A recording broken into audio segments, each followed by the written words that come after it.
起勇氣，好多人最先會諗到嘅都應該係一啲大英雄，例如岳飛、關羽、花木蘭呢啲大英雄。咁係咪只有大英雄先會有勇氣呢兩個字呢？又或者有勇氣嘅都係啲大英雄，小人物唔通就會有勇氣兩個字？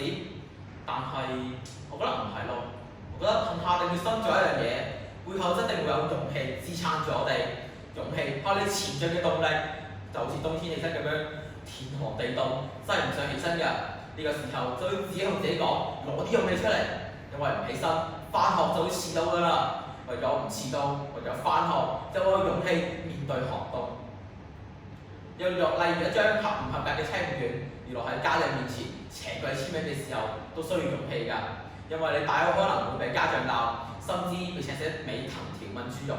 但係唔俾嘅話，你就會欠交，然後班主任就會大概同家長講，喺一番權衡利弊之下，你都要硬住頭皮攞份測驗卷俾家長簽㗎啦。而一個硬住頭皮，雖然聽落去唔係幾好聽，但係都算係勇氣嘅一種，因為你唔心中吸一啖氣，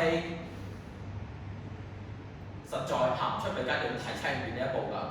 當然講到呢一度，我都要多謝我嘅父母，佢哋有勇氣迎接我嚟到呢個世界，仲無條件咁樣包容我。特別係阿媽，佢嘅勇氣真係用一個數學火嚟形容㗎，就係無限。而勇氣嘅代言人並唔係啲乜嘢大英雄，應該係各位偉大嘅母親。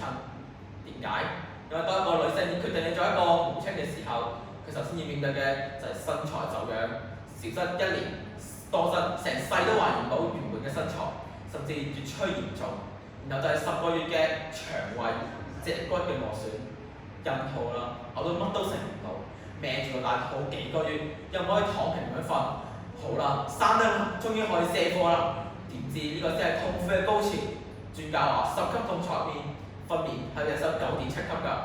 好啦，捱過晒啦 ，BB 出世啦，你以為咁就完？錯啦，係教育嘅開端，要開始擔心仔女嘅健康、學業、飲食、安全。正所謂養兒100歲，長憂99。當我講完之後，你仲有冇勇氣做父母呢？所以唔好睇小你自己，勇氣並唔係啲乜嘢大英雄嘅專利。